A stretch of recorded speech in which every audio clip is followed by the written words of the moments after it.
Next સવાલ આપણો એવો છે કે ગોલીય અરીસા માટે રેખીય મંડળીની વ્યાખ્યા આપી રેખીય મંડળીનું સૂત્ર મેળવવાનું છે. 2 માર્ક્સની અંદર પૂછી શકાય એવો સવાલ છે. પરાવર્તનની અંદર છેલ્લો ટોપિક.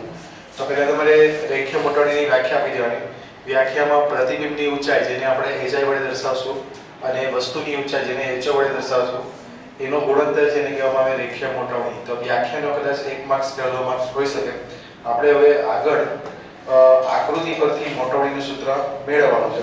તો આકૃતિની અંદર ગોલીય અરીસા કીધા છે. તો ગોલીય અરીસામાં 2 અરીસા હતા, અંતર્ગોળ અને બહિર્ગોળ. આપણે પહેલા અંતર્ગોળ અરીસો દોરવાનો. જ્યારે પણ અરીસો દોરો તો અરીસાને તમારે જમણી તરફ રાખવાનો પેજની અંદર. આ જમણા તરફ અરીસો દોર્યો છે. અરીસો અંતર્ગોળ બનાવવા માટે બહારની સપાટીને આપણે પેઇન્ટ કરી દેવાનો, ડોળ ચડાવવાનો. તો અંદરની સપાટી તમારી પરાવર્તક બને. અંદરની સપાટી પરાવર્તક બને તો એને કહેવામાં આવશે અંતર્ગોળ અરીસો. હવે એમાં નામ નિર્દેશ કરી દેવાનું. બરાબર જોજો કેમ કે આકૃતિમાં ભૂલ થાય છે દોરવામાં. હવે અરીસાનો મધ્ય બિંદુ છે એને કહેવામાં આવે ધ્રુવ. પછી જ્યાં મુખ્ય અક્ષ પરના જે બિંદુએ પરાવર્તિત કિરણો ભેગા થતા હોય તે સ્થાનને કહેવામાં આવે, તે બિંદુને કહેવામાં આવે મુખ્ય કેન્દ્ર F. આટલા જ સરખા અંતરે અહીંયા C બતાવો. જો અંતર સરખું ના હશે તો કિરણો ભેગા થશે નહીં. હવે વસ્તુને રાખવાનું સીધી દૂર. આ આપણી વસ્તુ છે જેને નામ આપી દઈએ A B. સીધી દૂર રાખવાનો છે. એક મિનિટ ને પાછળ લઈ લઈએ થોડું. સીધી દૂર ગોઠવવાનું છે આપણે વસ્તુને.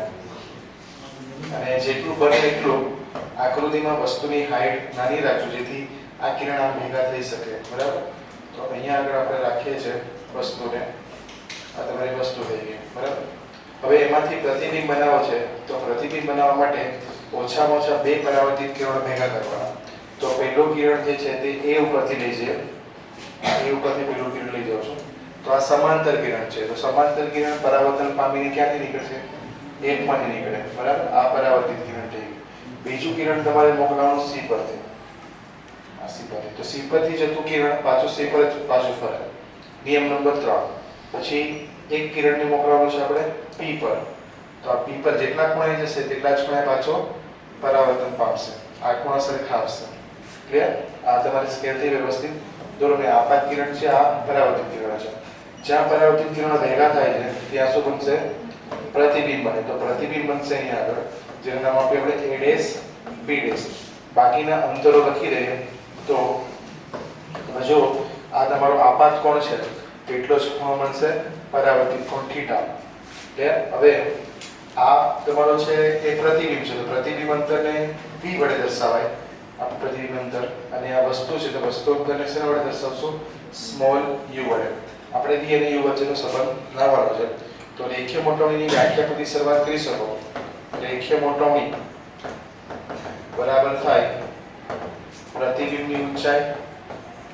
પ્રતિબિંબની ઊંચાઈ પહેલા શાબ્દિકમાં વ્યાખ્યા લખશું, પછી ગાણિતિક તેને સૂત્ર મૂકી દઈશું અને ભાગ્ય શું કરવાનું? વસ્તુની ઊંચાઈ. આ ગુણોત્તરને જ કહેવામાં આવે રેખીય મોટવણી. મોટવણીનો અંગ્રેજી શબ્દ શું છે? મેગ્નિફિકેશન. એટલે મેગ્નિફિકેશનના m ઉપરથી આપણે સૂત્ર બનાવશું. હાઈટ ને h કહેશું. ઇમેજ હાઈટ એટલે hi, ઓબ્જેક્ટ હાઈટ એટલે ho. આ સમીકરણની અંદર hi/ho લાવો એટલે તમને રેખીય મોટવણીનું સૂત્ર મળે. તો આપણે 2 ત્રિકોણો લેવાના. hi માટે જો આ વસ્તુ છે તો વસ્તુની ઊંચાઈને આપણે ho નામ આપશું. આ પ્રતિબિંબ છે તો પ્રતિબિંબની ઊંચાઈને hi નામ આપશું. તો આપણે hi અને ho નો ગુણોત્તર લાવવો છે તો ત્રિકોણ જો a'(b')P. તો ત્રિકોણ a'(b')P માં tan θ વાપરીએ તો tan θ બરાબર થાય સામેની બાજુ ભાગ્યા પાસેની બાજુ. તો ત્રિકોણ છે આપણી પાસે a'(b')P. તો આ ખૂણો છે, ખૂણાની સામેની બાજુ છે hi. તો એ લખી શકો a'(b') અને પાસેની બાજુ દેખાય છે b'(P). હવે એમાં કિંમત મૂકીએ તો tan θ બરાબર a'(b') બરાબર છે hi અને a'(b') બરાબર hi છે. b'(P) બરાબર દેખાય છે v. અહીંયા v મૂકી દેવાનું. આને સમીકરણ નંબર આપી દે 2.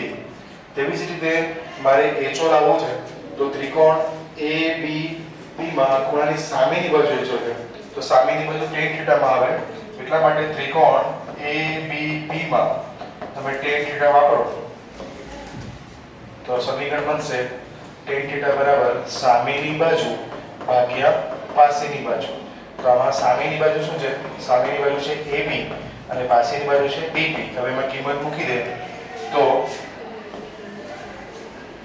tan θ બરાબર HO ના છેદમાં U, કેમ કે AB બરાબર HO છે અને BP બરાબર છે U.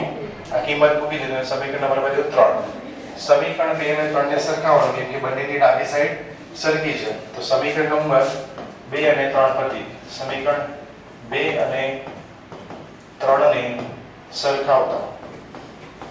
સરખાવીએ તો સૂત્ર બનશે HI ના છેદમાં P બરાબર HO ના છેદમાં U. આપણે લાવવાનો છે HI બાય HO એટલે HO ને નીચે લાવશું તો HI બાય HO બરાબર V બાય U. હવે સંજ્ઞા પદ્ધતિ અનુસાર આપણે કિંમતો મૂકવાની એટલે કે મુખ્ય અક્ષ જો જેટલી બી આપણી છે ધ્રુવના સાપેક્ષે કરવાની. આપાત કિરણોની દિશાને પ્લસ લેવાનું, આપાત કિરણોની વિરુદ્ધ દિશામાં આપો તો માઈનસ. મુખ્ય અક્ષની ઉપર માપણી કરો તો પ્લસ, નીચે કરો તો માઈનસ. તો પ્રતિબિંબ અંતર છે ને, પ્રતિબિંબ અંતર એ નીચે છે એટલે પ્રતિબિંબની ઊંચાઈ સોરી તો HI શું આવશે? ઋણ. પછી HO શું આવશે? પ્લસમાં આવશે કેમ કે મુખ્ય અક્ષની ઉપર છે અને V છે U છે એ બધા સામે જ છે, આપાત કિરણોની વિરુદ્ધ દિશામાં છે એટલા માટે શું લખશો હમણાં? માઈનસ. આ બધી કિંમત અહીંયા મૂકી લો તો તમારું સૂત્ર બનશે -HI બાય HO બરાબર -V by -U. Minus minus cut. હવે સમીકરણ નંબર 1 પરથી જો તમે 1 પરથી HI બાય HO થશે m, પણ આગળ માઈનસ છે એટલે -m બરાબર V બાય U. બંને બાજુ માઈનસ વડે ગુણી નાખો એટલે m બરાબર શું આવશે? -V by U. આ જે સૂત્ર છે આને કહેવામાં આવે રેખીય મોટવણીનું સૂત્ર. અરીસા માટે આવું જ લેન્સ માટે આવશે પણ લેન્સમાં અહીંયા ઋણ ની આવશે પ્લસ આવશે. બરાબર? આ સૂત્ર શું કહીશું? રેખીય મોટવણીનું સૂત્ર છે અરીસા માટે. ક્લિયર? નોંધી લો.